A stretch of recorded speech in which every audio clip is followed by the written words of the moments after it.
Muy buenas tardes, amigas y amigos de Apúntalo. Bienvenidos y bienvenidas a una nueva edición de nuestro programa. Les habla el profesor José Raúl Rivera Caballero de la Universidad de Puerto Rico en Carolina. Les agradezco por su sintonía.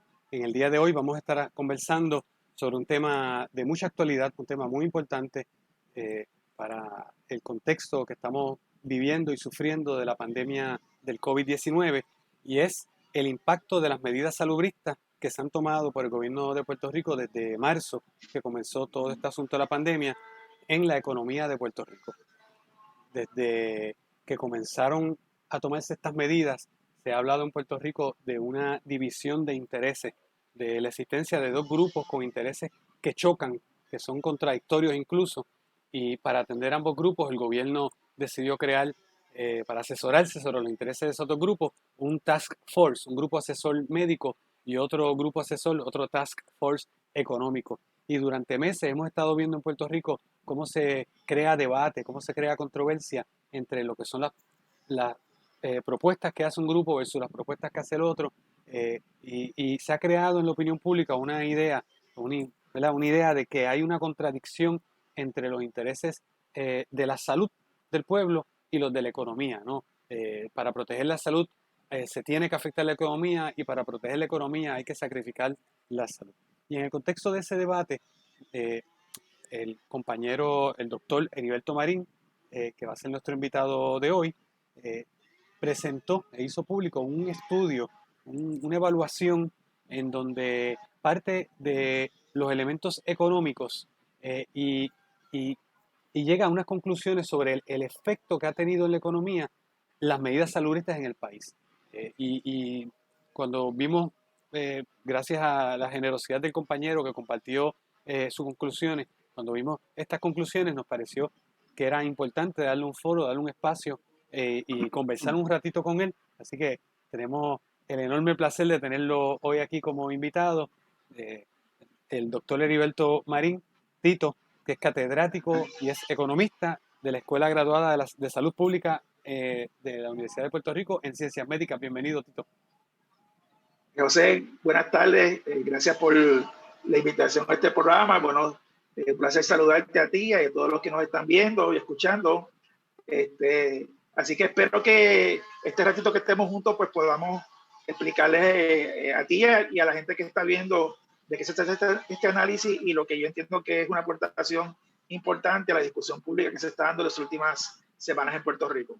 Definitivamente es una importante aportación, y quiero conversar sobre ese estudio, ese análisis que tú hiciste público, pero me gustaría comenzar haciéndote una pregunta vinculada a esta introducción que yo hice del programa de hoy, esta oposición, ¿verdad?, de la defensa de los intereses económicos versus los intereses vinculados a la salud. Esta oposición que se ha creado, ¿verdad?, en la opinión pública, es real. Realmente para Bueno, defender la salud hay que atacar la economía y viceversa. ¿Cómo tú lo percibes? mira, todo, todo depende de si tú tienes una visión de corto plazo o largo plazo. En el largo plazo, ambas dimensiones sociales van atadas de la mano, ¿no? Y toda la investigación científica ha demostrado, ¿no?, dentro del área que se conoce como determinantes sociales de la salud, que la economía y la salud están íntimamente atadas. Y inclusive, claro, depende de cómo tú mires también la salud. Cuando tú miras la salud desde el punto de vista del nivel económico de un país, del ingreso económico per cápita, por ejemplo, pues sí, sabemos que a mayor ingreso per cápita, mejores indicadores de salud tiene la población, más saludable es la población. Pero también otro factor bien importante es la distribución del ingreso. ¿Cuáles son las inequidades económicas y sociales que existen en un país? Y lo que se ha encontrado es que mientras en una sociedad hay mayor inequidad económica, la salud empeora. O sea que no es solamente el nivel de ingresos, sino también es cómo se distribuye esos recursos, ¿verdad? Y esos ingresos en la sociedad. Pero así que desde el punto de vista de largo plazo, ambas van de la mano y una afuerza y apoya a la otra, ¿no? A mejor salud, mejor actividad económica, mejor ingreso y viceversa. Ahora, en el corto plazo sí podemos tener situaciones en donde haya que sacrificar temporariamente una por la otra. En este caso, entendiendo que la salud es, desde el punto de vista no solamente, yo pienso económico, pero también humano y social, debe ser primordial, porque sin salud no tenemos eventualmente nada. Pues podríamos pensar que quizás haya que tomar medidas para sacrificar la economía, ¿verdad? Y cuando decimos economía es la actividad económica productiva, ¿no? Y de generar ingresos en el corto plazo para poder proteger la salud de la población y eventualmente entonces poder entonces regresar a una actividad económica más normal, ¿verdad? Que permita reactivar los niveles económicos, ¿no? Que se estaban dando antes de, en este caso, la pandemia. Así que en ese sentido, yo creo que lo que ha habido, yo creo que ha habido una diferencia y una confrontación, por decirlo así, entre el Task Force médico y el económico, a quién es que se le da prioridad, qué sacrificio hay que hacer, particularmente en lo económico, para entonces poder proteger la salud y eventualmente entonces retomar la actividad económica, ¿no? En otros niveles. Sí, tú estás comentando algo que es interesante y de hecho lo comentábamos un poquito antes de comenzar la grabación y es ese enfoque humano que a veces se separa del análisis económico. Parecería que la economía y sobre todo, y me corrige si estás en desacuerdo conmigo, yo creo que cuando estamos hablando en este contexto, creo que tú hacías énfasis en eso hace un momento, cuando estamos hablando de la actividad, tú decías actividad económica productiva, nos estamos refiriendo sobre todo al comercio, ¿no? A la actividad comercial. Eh, Hay un sector en Por, particular, ¿verdad? Que es el que está más preocupado y parecería que el análisis que se propone es un análisis que deja de lado el factor humano como si, si pudiera separar el análisis económico del estado de salud y de la condición de los seres humanos que son los que generan esa actividad comercial o económica. Eh, Sí, eso, mira lo que pasa.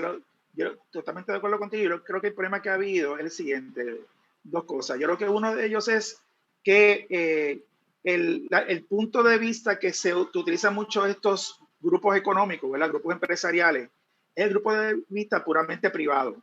¿Cuál es lo que me beneficia a mí, ¿verdad? Desde el punto de vista de ganancias, pérdidas, ingresos, gastos, eh, y no desde el punto de vista social, que es lo que beneficia a la sociedad entera. Y yo creo que como economista, ¿no? Y como en este caso catedrático de la Universidad de Puerto Rico, que es la Universidad del Estado, ¿verdad? Y que nosotros en ese sentido nos debemos al pueblo de Puerto Rico, pues mi punto de vista es que tenemos que asumir la visión social, ¿ok? O sea, de qué impacta a toda la sociedad.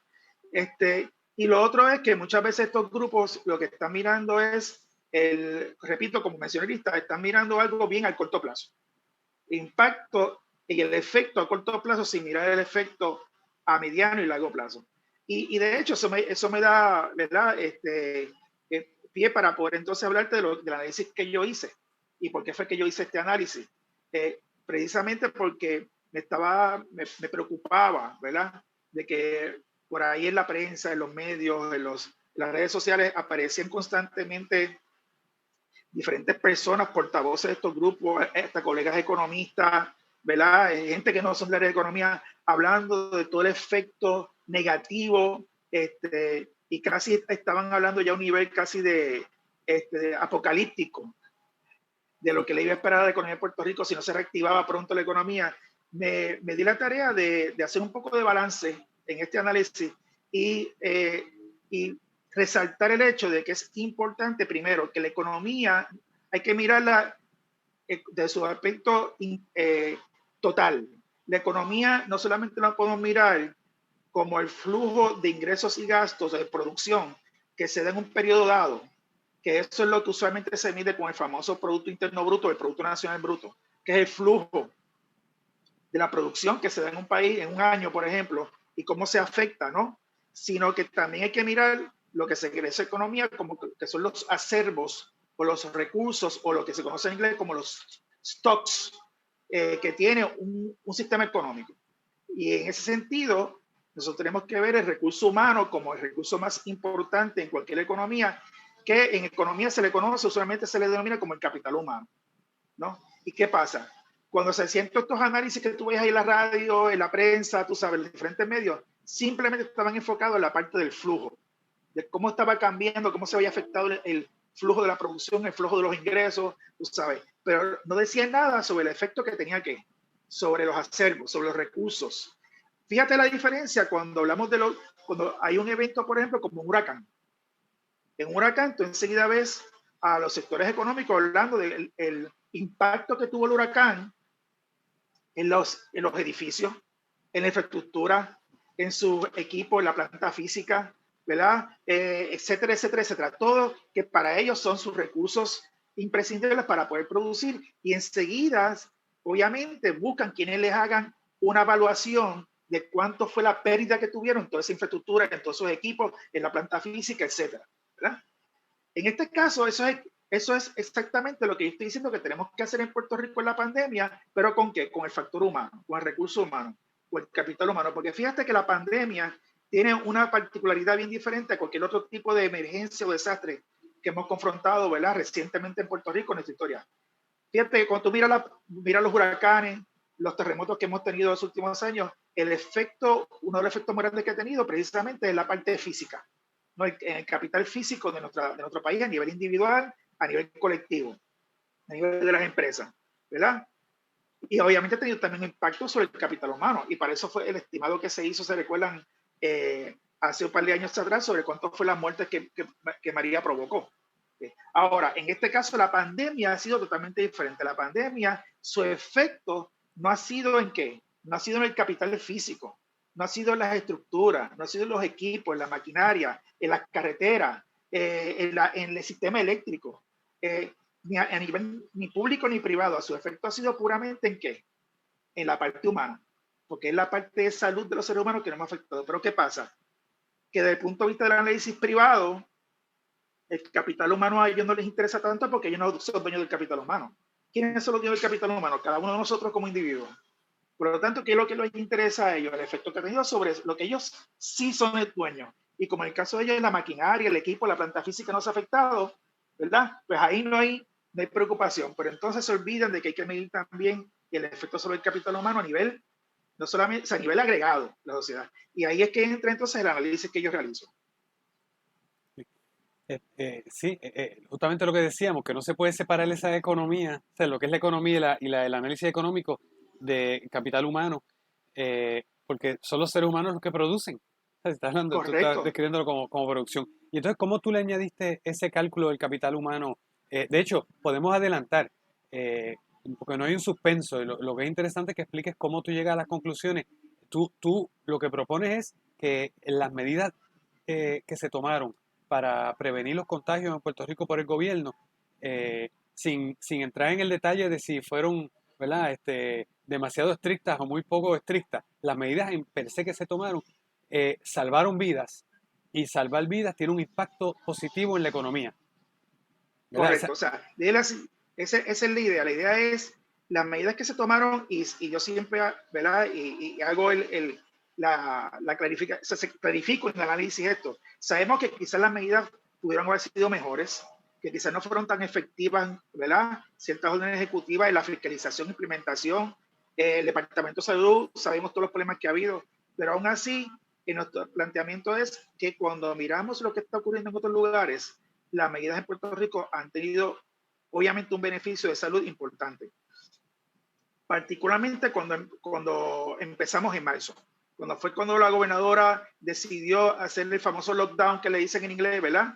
Ese famoso lockdown que vivimos nosotros en los meses de básicamente marzo y abril, ¿verdad? Esos meses para mí yo creo que fueron críticos. Luego, cuando se decidió reabrir la economía a fines de abril, principios de mayo, yo creo que ahí, como dice nuestro colega el doctor Juan Carlos Reyes, epidemiólogo del Task Force Médico y colega del Recinto de Ciencias Médicas, ahí fue que empezamos a meter las patas. Y yo creo que ahí, y eso fue producto precisamente que el Task Force Económico hizo una gran presión, ¿verdad? Política también, para que se abriera la economía más rápido de lo que el Task Force Médico recomendaba y en intervalos más cortos. Quiero clarificar por si acaso para los que están viendo, yo no soy miembro del Task Force Médico oficialmente. Yo sí he estado colaborando con el Task Force Médico desde el principio porque me han estado pidiendo diferentes análisis y estudios para el Task Force Médico en su proceso, ¿verdad? De someterlos hacer los análisis y someter las recomendaciones a la gobernadora y al secretario de Salud. Y así que yo conozco mucho las cosas que han estado pasando. Y lo que te puedo decir es que el Task Force Médico insistió mucho de que en mayo no se abriera tan rápido, que se abriera de forma más gradual y con más tiempo para poder evaluar. Y ahí fue que hubo el repunte de los casos ¿te recuerdas? A fines de junio, en julio, que otra vez las cosas empezaron a disparar y otra vez tuvimos que recoger vela, tú sabes. Así que si hubiéramos hecho lo que Stafford Médico hubiera recomendado, quizá entonces hubiéramos sido más efectivos salvando vidas. Pero básicamente, desde el punto de vista metodológico, quiero también decirte que esto que yo propongo y que yo hice, sé que tiene sus situaciones que hay que tomar en cuenta. No es fácil tú poder predecir cuántas son las vidas salvadas, porque básicamente tú estás tratando de ver algo que no ocurrió, que hubieran sido las muertes que hubieran ocurrido en Puerto Rico si no se hubiera tomado las medidas que tomamos, ¿verdad? ¿Cuántas muertes hubieran sido? Pues eso es bien difícil de predecir. Lo que hicimos en este caso fue que miramos a Estados Unidos y miramos específicamente, y es el análisis que hemos hecho más recientemente, con que hemos ajustado el análisis, nos enfocamos en un grupo que fuera relativamente similar a Puerto Rico, en un estado que tenga las tasas de mortalidad más altas. Y en ese caso terminamos enfocándonos en la población latina de Nueva Jersey, que Nueva Jersey es el estado con la tasa de mortalidad más alta por COVID. Y entonces lo que dijimos es, ok, vamos a mirar cuál es la tasa de mortalidad entre los hispanos, porque obviamente ahí caen los puertorriqueños, en New Jersey, como si fuera el escenario peor. Lo peor que le hubiera podido ocurrir a Puerto Rico si no hubiéramos tomado las medidas que tomamos, ¿verdad? Por lo tanto, es un número que es un número real, pues corresponde a la tasa de mortalidad de hispanos latinos en New Jersey, y lo que estamos diciendo, vamos a aplicar ese número a Puerto Rico.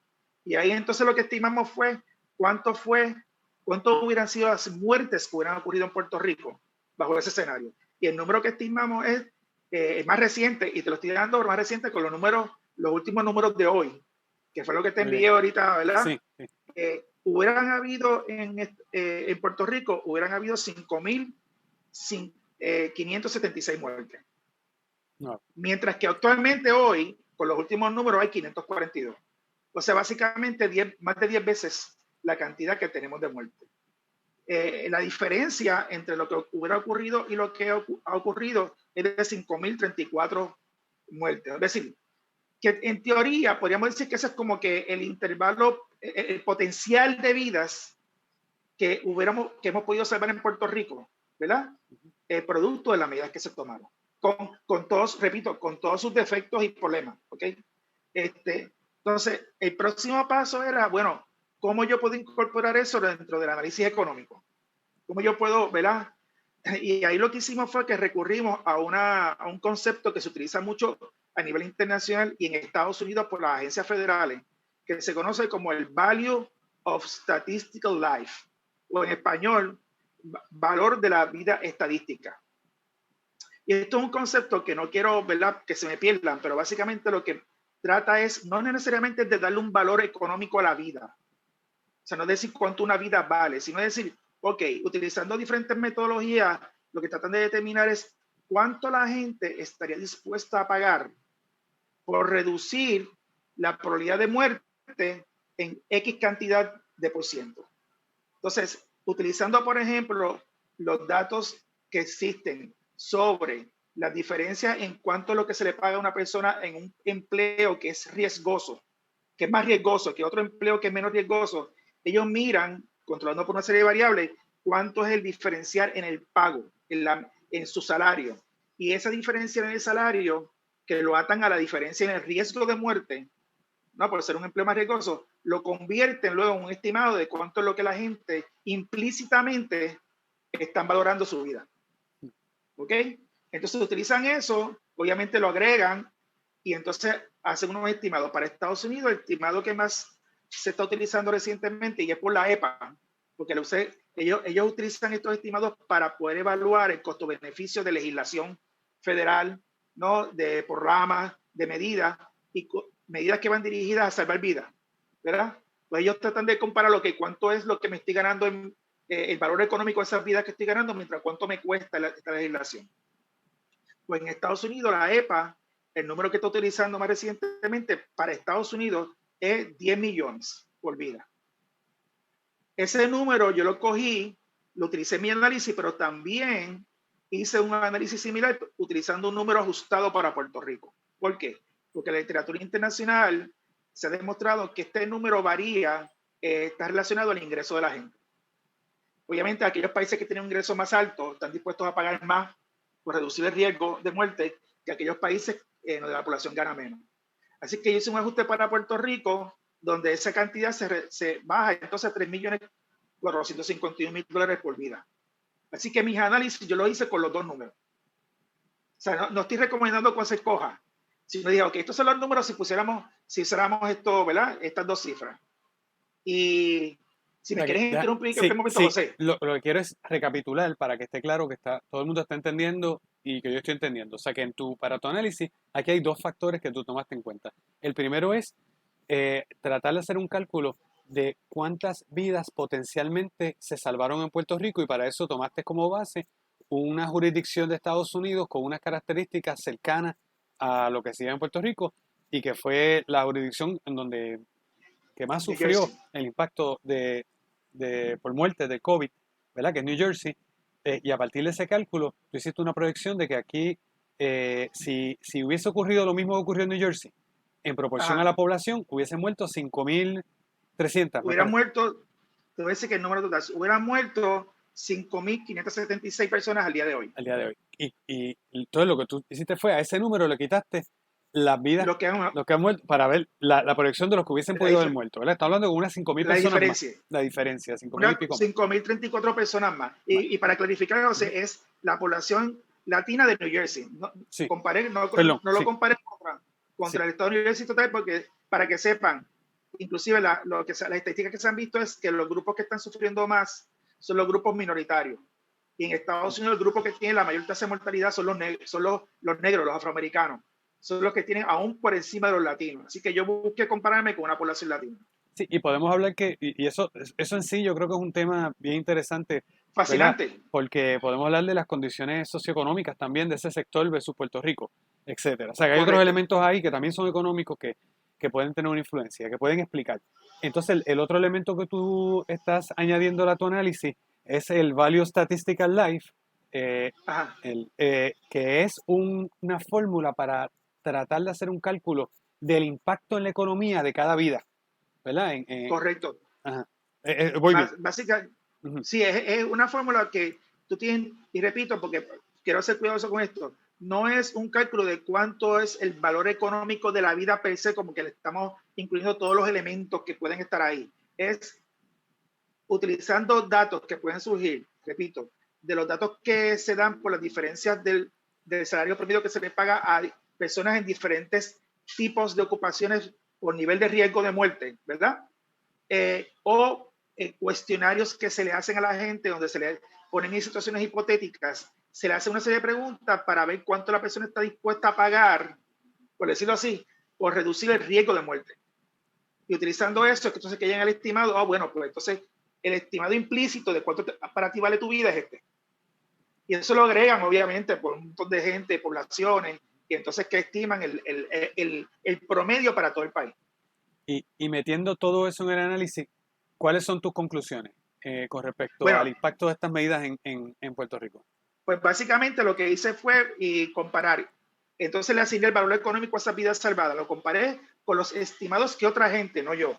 En este caso particularmente el estimado que yo consigo de estudios técnicos más recientes de cuánto es lo que ha costado a la economía de Puerto Rico la pandemia, incluyendo todas las medidas que se han tomado, de los cierres, los lockdowns, todas estas medidas, cuánto le ha costado a la economía, ¿verdad? Y entonces lo que dice, ok, esto es lo que nos ha costado, cuánto es el beneficio que hemos tenido a cambio de esto.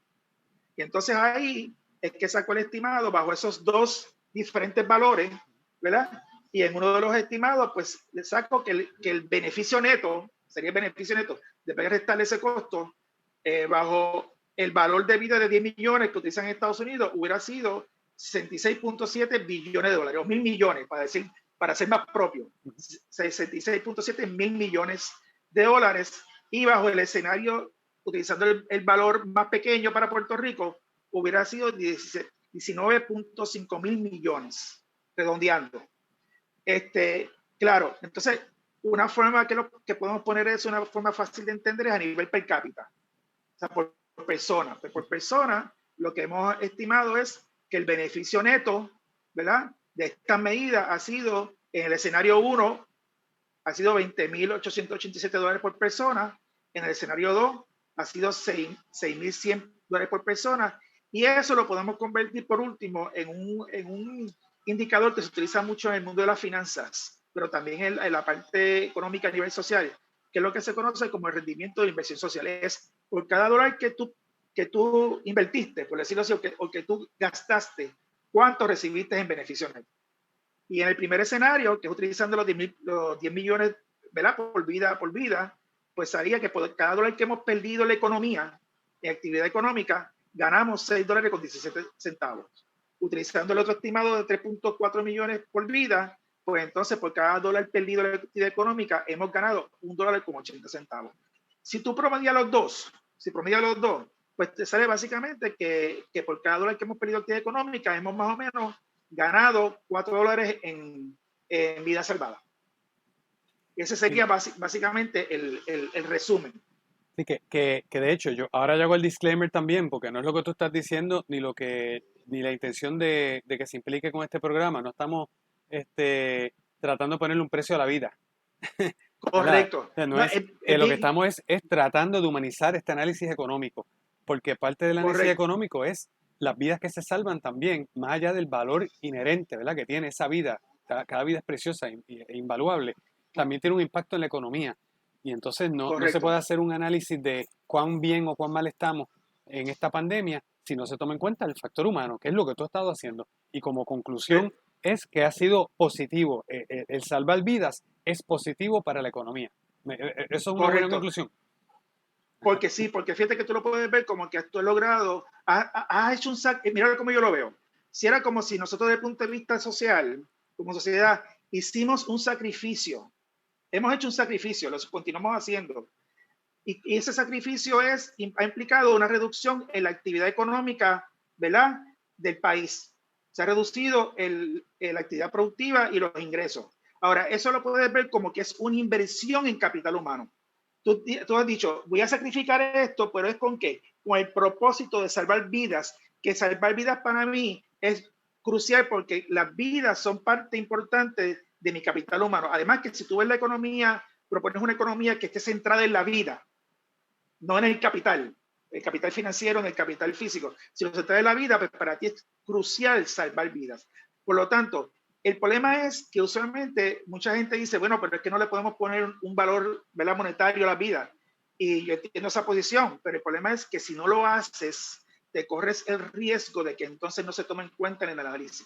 Y terminan aquellos que no les importa la vida o que les importa poco, ganando el debate, porque entonces presentan sus números sin presentar las consecuencias sobre la vida. Y ese es el problema que estábamos teniendo en Puerto Rico.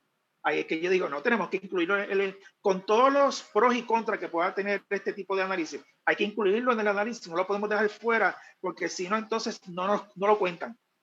O sea, no lo cuentan, y entonces es peor. Sí. Tito, lamentablemente se nos acabó el tiempo. Wow, qué rápido. El tiempo pasa volando. Yo creo que tú, ¿verdad? Te felicito y te agradezco por esa aportación tan importante que tú haces, ¿verdad? A este debate que estamos teniendo, sobre todo porque para mí es un argumento muy poderoso en contra de esta separación entre que para proteger la economía es importante sacrificar las vidas humanas, ¿verdad? Que es lo que se implica cuando se asume una posición u otra, lo médico versus lo económico, y tú demuestras que es todo lo contrario. Me parece que hay que seguir hablando de este tema, me parece que es importante seguir impulsando la protección y la necesidad de seguir salvando la vida humana, que esa no se puede reemplazar. Y como tú sugieres, pues la economía se va a ver a la larga beneficiada por esto. Si me permite un último pensamiento, por favor. Mira, es que como yo digo muchos colegas, ¿verdad?, argumentando en los diferentes medios, no, porque es importante que hablamos de la economía porque tantos negocios van a quebrar, tantos negocios van a cerrar, tanta gente va a perder su empleo definitivamente. Digo, miren, el negocio que cierra se puede ir a quiebra y siempre te da la oportunidad de reabrir, aunque sea con otro nombre. La persona que se queda desempleada siempre tiene la oportunidad de conseguir un empleo nuevo en algún momento, cuando la economía otra vez empiece a reactivarse. La persona que muere no puede ni irse a la quiebra, ni otra vez abrir, ni conseguir empleo, ni se puede reinventar. La persona que muere, ahí quedó todo. Tú sabes, es algo que perdimos para siempre. Tú sabes. Y obviamente, y quiero por último decir que en este análisis hay un montón de elementos que no estamos midiendo. Como tú dices, la pérdida humana desde el punto de vista emocional, o sea, el valor que tiene, o sea, el impacto que tiene eso humano en la gente, familiares de esa persona, todo eso no se está incorporando, ese dolor, esa pérdida no se está midiendo. Y hay otros elementos también que son importantes que no estamos midiendo. Por ejemplo, nosotros no estamos midiendo el efecto que han tenido las medidas sobre a reducir la cantidad de contagios, gente que se contagió pero que no murió, pero que tuvo que ir al hospital, usar servicio de salud, el ahorro en los gastos de salud de esa gente tampoco no lo hemos contabilizado. Así que si tú fueras a decir, yo creo que mis estimados en última instancia subestiman el beneficio real de las medidas. Sí. Y pues, Ariel, gracias. Tenemos tela para cortar para un próximo programa. Me comprometo a que Sí, le damos el seguimiento a este tema. Muchas gracias y será hasta la próxima semana, amigos y amigas. Gracias, Tito. bye.